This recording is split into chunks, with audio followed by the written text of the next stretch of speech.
بسم اللہ الرحمن الرحیم۔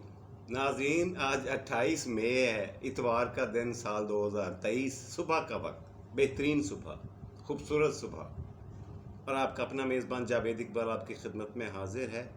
ایک دفعہ پھر سے امید ہے کہ آپ لوگ جہاں بھی ہوں گے خوش و خرم ہوں گے، تندرست ہوں گے، صحت مند ہوں گے اور محفوظ بھی۔ اللہ پاک آپ کو ہمیشہ خوش رکھے، تندرست رکھے، تناور رکھے۔ جی ناظرین، بہترین صبح ہے، میری طرف سے آپ سب لوگوں کو گڈ مارننگ، صبح خیر، السلام علیکم ایوری بڈی۔ کیسے ہیں آپ؟ خیریت سے ہیں؟ میری دعائیں، میری نیک تمنائیں، میری نیک خواہشات ہمیشہ آپ کے ساتھ تھیں، ہیں اور رہیں گی۔ جی ناظرین، صبح کا وقت ہے، کیونکہ صبح کے پروگرام میں ہمارا سب سے پہلا اور مین سیگمنٹ ہوا کرتا ہے ہندوستان کی تاریخ، اور ہم ہندوستان کی تاریخ کا سفر کرتے کرتے پہنچے ہوئے ہیں، آپ کو پتہ ہے 18ویں صدی کے وسط میں، درمیان میں، 18ویں صدی کے درمیان میں، جہاں پہ مغلیہ سلطنت آپ اپنی زندگی کے، اپنی شان و شوکت کا ٹائٹینک ڈوبتا ہوا نظر دیکھ رہے تھے۔ مغلیہ خاندان ہندوستان میں اپنی 300 سالہ حکومت کا زوال اپنی اتھاہ گہرائیوں میں گرتا ہوا دیکھ رہے تھے۔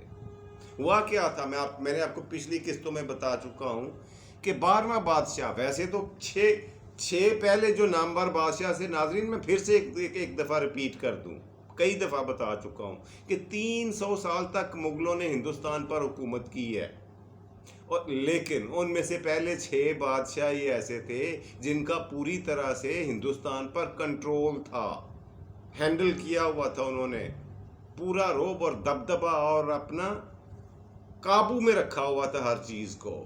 اور ان میں چھٹا اور آخری بادشاہ جو تھا، بادشاہت کے لحاظ سے، ناموں کے لحاظ سے نہیں، چھٹا اور آخری بادشاہ جو تھا وہ ان میں تھا، آپ کو بتا چکا ہوں، آپ سب لوگ اب تو جانتے ہوں گے، جی، اورنگزیب عالمگیر۔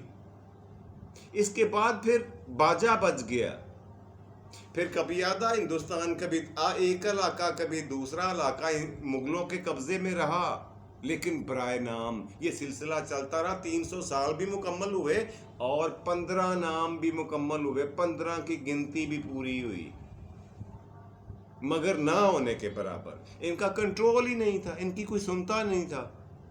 آخری جو 12واں بادشاہ ان کا گزرا ہے مغلوں کا، اصل میں نے آج آپ سے بات تو کرنی تھی حیدر علی کی، ایک نامور ہستی کی، میسور کے نواب کی، لیکن اس سے پہلے میں نے یہ ضروری سمجھا کہ مغلیہ سلطنت کا چیپٹر یہاں پہ آج کلوز کر دیا جائے، کیونکہ میں نے ان کے بارے میں آپ کو کافی بتا دیا اور ان کے بارے میں کافی آپ کا وقت بھی ویسٹ کیا، ٹائم ویسٹ کیا۔ سو آپ کے دیکھنے کا، آپ کی پسندیدگی کا بہت بہت شکریہ۔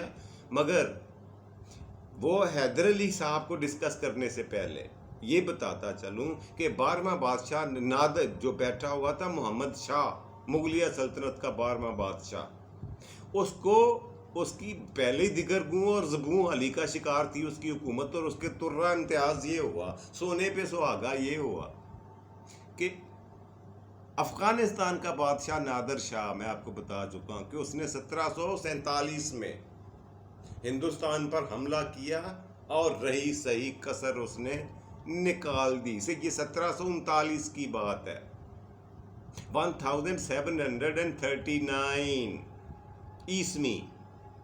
جی، اس نے اس کا باجا بجا دیا، کھڑکا کے رکھ دیا، لوٹ مار کر کے جو کچھ ان کے پاس جمع پونجی تھی محمد شاہ کے پاس، اور مغلیہ خاندان کی جو تھوڑی بہت ان کے پاس تھی، ان کی رانائی، وہ بھی لوٹ کھسوٹ کر کے افغانستان چلا گیا۔ اچھا، اس کے بعد 3 نام محمد شاہ کے بعد مغلیہ سلطنت کے دور کے طور پر 3 نام اور سامنے آئے، لیکن نہ ہونے کے برابر۔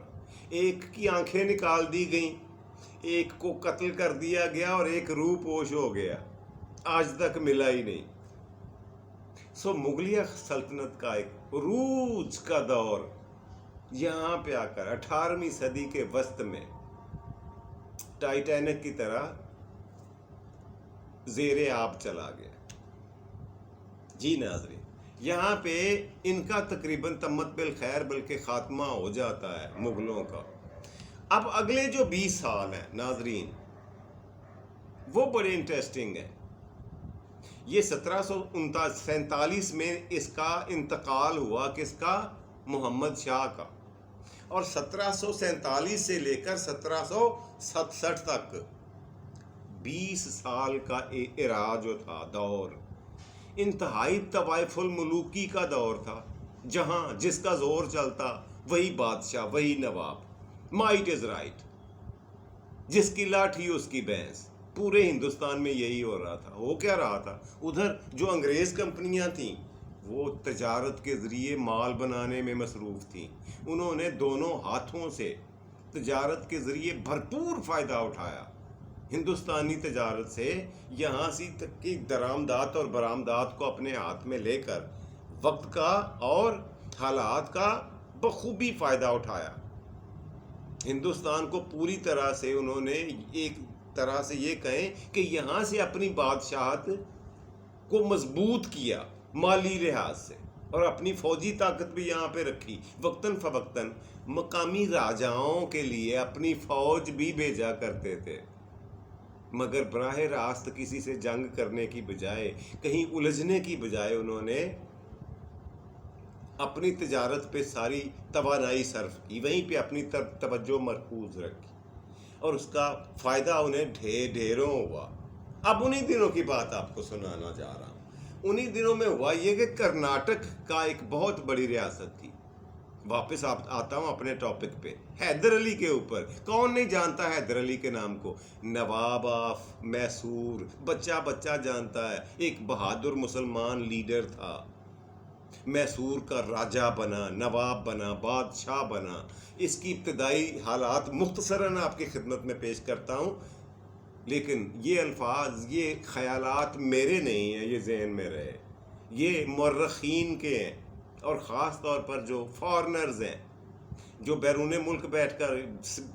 ملک سے آئے ہوئے یہاں پہ آ کر ایک نیوٹرل رائٹر کی حیثیت سے انہوں نے ہندوستان کی تاریخ کو رقم کیا ہے. ان کا کہنا یہ ہے کہ کرناٹک میں محمد علی نواب تھا، بادشاہ تھا، مسلمان تھا.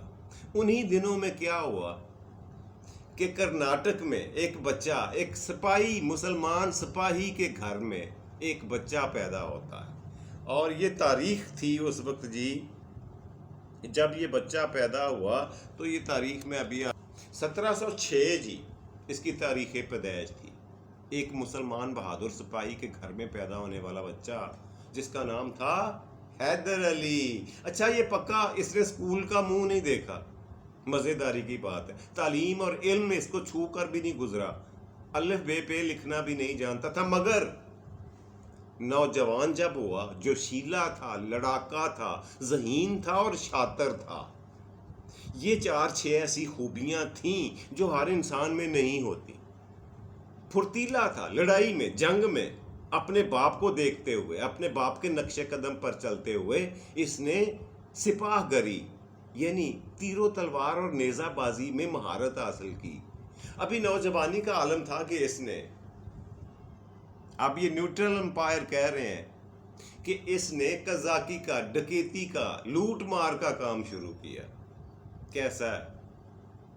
لوٹ مار کیا، اور کرتے کرتے اپنا ایک گروہ تیار کرتا گیا.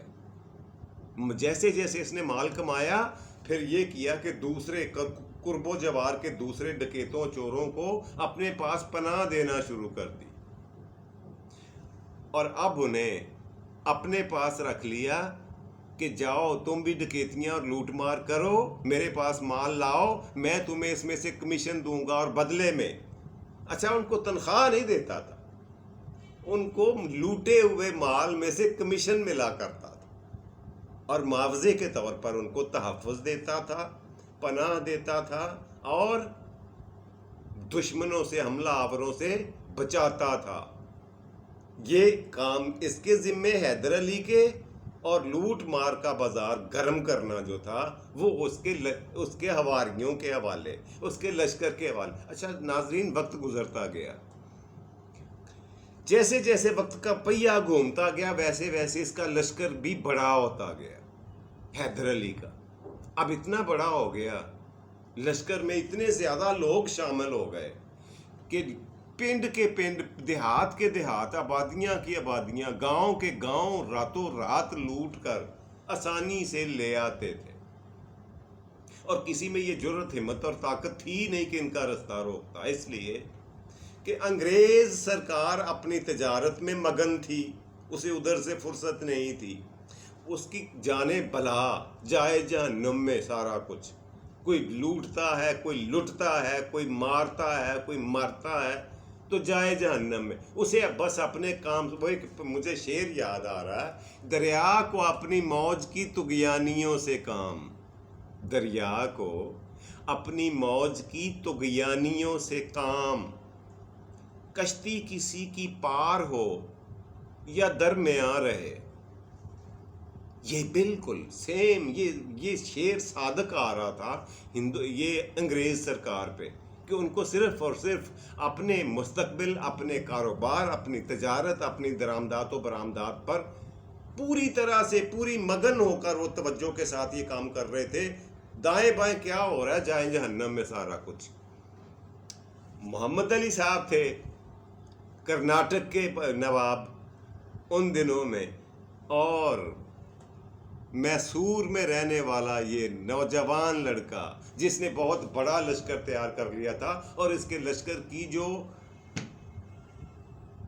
نیک نامی کہہ لیں یا مشہوری کہہ لیں، قرب و جوار میں پھیل چکی تھی۔ عمر ایک نوجوان راجا تھا اس وقت میسور کا، اس نے اسے آفر کری کہ آؤ میرے پاس آ جاؤ، میری فوج میں شمولیت اختیار کر لو اپنے لشکر سمیت۔ اب اس کو تھوڑی سی سوجھ بوجھ کے ساتھ حیدر علی نے اپنے لاؤ لشکر کے ساتھ اس کے نواب آف میسور جو ہندو راجا تھا، وہاں جا کر اس کی فوج میں شمولیت اختیار کر لی، اور فوج میں رہ کر اس کے جو سپاہ تھے، اس کے جو سپاہی تھے، اس کے گروہ کے، اس کے لشکر کے جو لوگ تھے، ان کی تنخواہیں مقرر ہو گئیں، مگر کام انہوں نے یہی کیا، لڑائی بڑھائی، چوری چکاری، ڈکیتی وغیرہ اور قزاقی، یہی کیا کرتے تھے۔ خیر ان کی تنخواہ مقرر کر دی جی، یہ کس نے؟ میسور کے ہندو راجا نے۔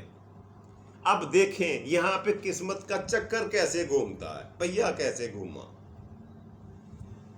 میسور کا ہندو راجا جو تھا، اس کی چپکلش چل رہی تھی ان دنوں اپنے سگے چچا کے ساتھ۔ کیوں؟ وہ دعوے دار تھا کہ میرے بھائی کی وفات کے بعد میں تخت کا زیادہ حقدار ہوں، میرا یہ بھتیجا نہیں ہے۔ یہ چپکلش تھی، وہی کرسی کی دوڑ اور جنگ۔ اب ہوا کیا، یہ ملازم تھا راجا کا، یعنی بھتیجا جو تھا، جو تخت پر بیٹھا ہوا تھا، کو ہندو تھا مگر وہ راجا تھا، نواب تھا، بادشاہ تھا میسور کا۔ اس نے اسی کا ساتھ دیا، حیدر علی نے اس کے ساتھ ہو کر چچا کو قتل کیا، اپنے لاؤ لشکر کے ساتھ گیا، اپنے فوج کے ساتھ، اپنے کمانڈروں کے ساتھ گیا، اور جا کر اس کے چچا کو قتل کیا، اور نتیجے کے طور پر اس ہندو راجا نے اس کو اپنی فوج کا کمانڈر ان چیف مقرر کر دیا، چیف آف آرمی سٹاف بن گیا، تمام فوجوں کا کمانڈر۔ کون؟ حیدر علی۔ اب اگلا سٹیپ اس نے کیا لیا؟ موقع اور وقت سے فائدہ اٹھایا اور دیکھا کیا، محسوس کیا کہ راجا صاحب کے آگے پیچھے اب کوئی نہیں رہا، اس کے چچا کو تو ہم نے خود ان کے ساتھ مل کر مار دیا ہے، اب اس کو بچانے والا کوئی نہیں۔ آرام سے حیدر علی صاحب نے ان کو گردن سے دبوچا اور قید خانے میں ڈال کر خود میسور کے تخت پر براجمان ہوئے، بیٹھ گئے، اور نواب بن گئے، راجا بن گئے، بادشاہ بن گئے میسور کے۔ اب جب انہوں نے تخت پر قبضہ کر لیا، نواب بن گئے، راجا بن گئے میسور کے، سارا ملک، بہت بڑی ریاست ان کے زیر نگوں، زیر تسلط آ گئی حیدر علی کے۔ تو دکن میں رہنے والے مراٹھوں نے اسے نا اپنی آنکھوں کا ککرا سمجھنا شروع کر دیا. ان کی آنکھوں میں کھٹکنے لگ گیا. کن کی؟ دکنی مرہٹوں کی. وہ بھی طاقتور تھے. انہوں نے کہا کہ اس کا اگا پیچھا ہے کوئی نہیں ہے. یہ کہاں سے اٹھ کر آ کر میں اتنی بڑی ریاست کا ہمارے ہمسائے میں زبردستی سے یہ نواب بن گیا. انہوں نے مدراس کے کرناٹک کے راجا کو محمد علی کو ساتھ لے کر، اس وقت محمد علی نہیں تھا، نظام حیدرآبادی تھا. کس کا؟ کرناٹک کا بادشاہ. مرہٹے نکلے دکن سے، انہوں نے کرناٹک سے لیا اس کو نظام کو، اور پھر انہوں نے یہ ضروری سمجھا کہ اپنی طاقت اور فوج کو مضبوط کرنے کے لیے انگریز سرکار کو خط لکھا مدارس میں. ان سے کہا کہ ہماری مدد فرمائیں، ہم اسے یہاں سے میسور سے بھگا کر آپ کا ریکمینڈڈ یہاں پہ نواب لگانا چاہتے ہیں، راجہ بنانا چاہتے ہیں، بادشاہ. انگریز سرکار اس وقت ان کا جو آپ کو پتہ ہے کلائیو تو جا چکا تھا، مر بھی چکا تھا، خودکشی کر چکا تھا. وہاں پہ جو اس وقت موجود تھا اس کا نام تھا گریم سمتھ، جو کرنل تھا اس وقت، جو مدراس میں جو گورنر تھا اس کا نام تھا کرنل سمتھ صاحب جو تھے، یہ تھے مدراس میں کمانڈر اپنی فوجوں کے. انہوں نے اپنی فوج کا ایک بریگیڈ ان کے ساتھ بھیجا. کن کے ساتھ؟ مرہٹوں کے ساتھ اور نظام حیدرآبادی کے ساتھ. دونوں کے ساتھ اپنا ایک گروپ بھیجا، ایک بریگیڈ بھیجا فوج کا، اور تینوں کی طاقت اکٹھی ہو کر انہوں نے میسور پر حملہ کرنے کا منصوبہ بنایا اور پیش قدمی شروع کر دی. ادھر بڑھنا شروع کر دیا. ادھر یہاں پہ چلاکی اور شاطری کام آئی. کس کی؟ حیدر علی کی. اس نے سوچا ان تینوں سے میں اکٹھے ایک ہی وقت میں لڑ نہیں سکتا. پھر اس نے کیا کیا؟ چال کھیلی.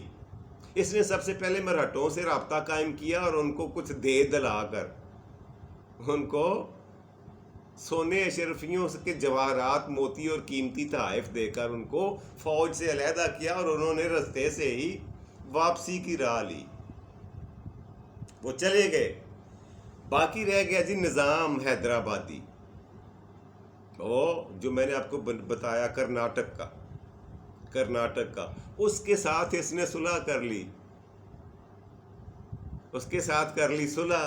اس کو صلح کا پیغام بھیجا کہ میں آپ کے ماتحت ہو کے رہوں گا، آپ واپس چلے جاؤ، آپ میرے سے جنگ نہ کرو. اور مزے کی بات، وہاں پہ صرف انگریز فوج کی بریگیڈ رہ گئی جس کی کمانڈ کر رہا تھا کون؟ کرنل سمتھ، میں نے آپ کو بتایا. اور دونوں پیچھے ہٹ گئی فوجیں، رہ گئی باقی انگریز کی بریگیڈ. اب حیدر علی نے یہ مناسب سمجھا کہ میں اسے سبق سکھاؤں گا، اس لیے کہ اس نے پہلے کافی لڑائیاں اور جنگیں لڑی تھیں حیدر علی نے، مگر انگریز سے اس کا واسطہ کبھی نہیں پڑا تھا. انگریز فوج سے اس کا سامنا پہلے نہیں ہوا تھا، اس کے تجربہ نہیں تھا، ایکسپیرینس نہیں تھا انگریز فوج کا. خیر، اس نے اپنے شہر سے باہر جا کر، کیپٹل سٹی سے، دارالحکومت سے باہر نکل کر ان کا رستہ روکا انگریز فوج کا، اور ان کو پسپائی پہ مجبور کر دیا. انگریزوں نے جب یہ دیکھا کہ ہم کو لانے والے دونوں فوجی جو تھے، دونوں ممالک، دونوں کنٹریز، دونوں طاقتیں اپنی اپنی فوج لے کر واپس چلے گئے، تو ہم کیوں اپنا سر کڑکی میں پھنسائیں. انگریز نے پسپائی کو زیادہ بہتر سمجھا. یہ چلا واپسی کے لیے. اور پھر جب واپسی کے اوپر آپ کو پتا ہے کہ جب فوج پسپائی کر رہی پہ مجبور ہو جائے تو پھر اگلے کا زور چڑھ جاتا ہے. حیدر علی نے ان کا خاصا جانی اور مالی نقصان انگریزوں کا کیا.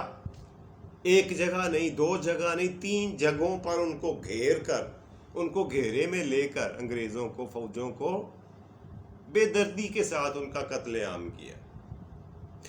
مقابلہ جہاں مقابلہ ہوا، حیدر علی کی فوج بھی، میسور کی فوجیوں کو بھی جانی اور مالی نقصان پہنچا، لیکن انگریز کو انہوں نے خاصا ڈینٹ ڈالا، اس میں کوئی شک نہیں ہے. سارے مورخین اس پہ متفق ہیں.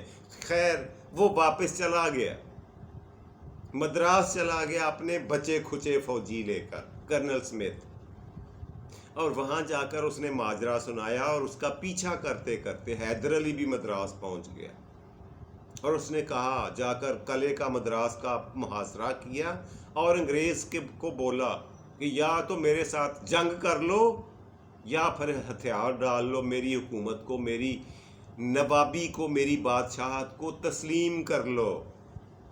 وہاں پہ انگریز کے پاس اور کوئی چارہ نہیں تھا، اس کے پاس اتنا وقت نہیں تھا کہ وہ اپنے دیگر مراکز سے رابطہ کرے، خط لکھے اور وہاں سے اپنی فوجی امداد لے کر آئے. کرنل سمتھ کے پاس اتنا ٹائم، اتنا موقع، اتنا وقفہ ہی نہیں ملا اسے.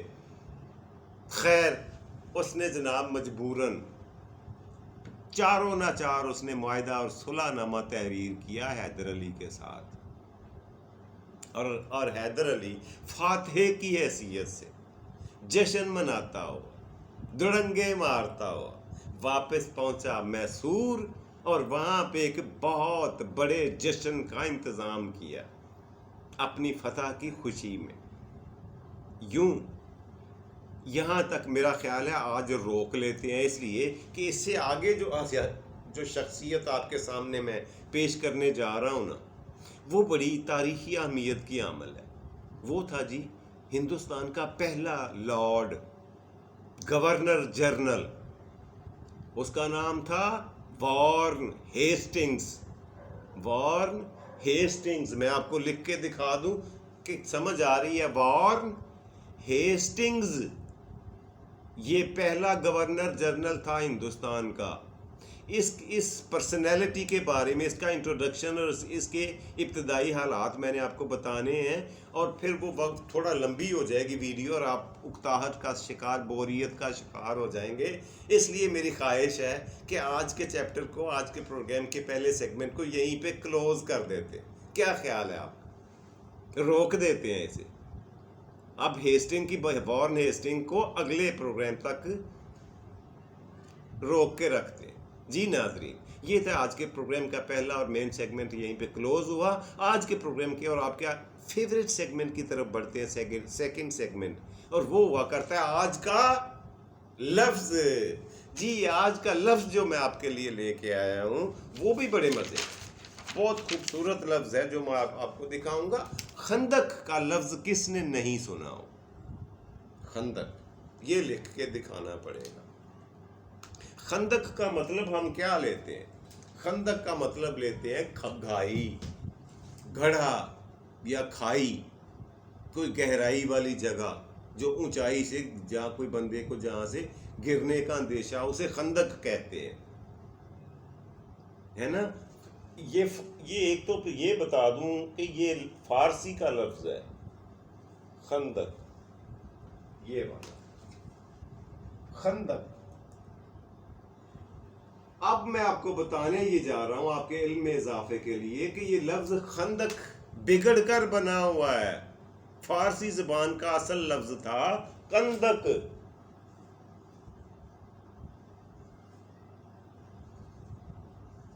یہ لفظ تھا اصل میں کندق، جس کو بگاڑ کر ہم نے اپنی مرضی سے خندق بنا لیا، اس شکل میں لے آئے اردو میں. فارسی کا یہ لفظ یہ تھا اصل میں کندق. کندق کا مطلب ہوتا ہے کھائی، گہرائی، گڑھا، اور کندق کو بگاڑ کر ہم نے خندق بنا لیا ہماری مرضی. جی ناظرین، آج کے پروگرام کا تیسرا آخری آپ کا فیوریٹ اور مزیدار سیگمنٹ آج کی بات. آج کی بات جو میں آپ کی خدمت میں پیش کرنے جا رہا ہوں، توجہ سے سنیے گا. بات یہ ہے کہ ہمیں بڑا شوق ہوتا ہے، بڑا زوم ہوتا ہے، بڑا چاؤ ہوتا ہے کہ دوسروں کو نیچا دکھائیں. انسان ہے نا، اپنی فطرت سے باز نہیں آتے، دوسروں کو ان کی اوقات یاد کراتے ہیں، ہے نا. ایسا ہوتا ہے نا، آپ نے بھی، میں نے بھی، سب نے کیا ہوگا. جو بات آپ سے کہنے جا رہا ہوں وہ پتہ ہے کیا ہے؟ وہ یہ ہے کہ کسی بھی دوسرے شخص کو اس کی اوقات یاد کرانے کے دوران جو الفاظ ہم ادا کرتے ہیں، اپنے منہ سے جو بات کرتے ہیں، جو باتیں کرتے ہیں، جو الفاظ نکالتے ہیں، دراصل وہ ہماری اپنی اوقات کو ظاہر اور آشکار کر رہے ہوتے ہیں، ہمارے خاندانی، ہمارے رنگ و خون اور نسل کا تعارف کروا رہے ہوتے ہیں کہ ہم کس نسل سے ہیں، کس گھر کے چشم و چراغ ہیں، ہمارا تعلق کس گھرانے سے ہے۔ میری بات کو ذرا سوچئے گا، اور اگر سمجھ نہ آئے تو کمنٹس میں لکھ دیجئے گا، میں دوبارہ بتا دوں، تھوڑا اور ایکسپلین کر دوں گا۔ ویسے اس میں کوئی راکٹ سائنس تو ہے نہیں، آسانی سے آپ سمجھ سکتے ہیں، سارے سیانے ہیں، سمجھدار ہیں۔ جی تو ناظرین، یہاں پہ ختم کرتے ہیں آج کے پروگرام کو۔ اپنے میزبان جاوید اقبال کو دیجیے اجازت۔ خوش رہیں، خوش رکھیں، خوشیاں بانٹیں اور خوشیاں سمیٹیں۔ اپنا اور اپنے پیاروں کا ڈھیر سارا خیال رکھا کرے۔ فی امان اللہ، رب رکھا، اور پاکستان زندہ باد۔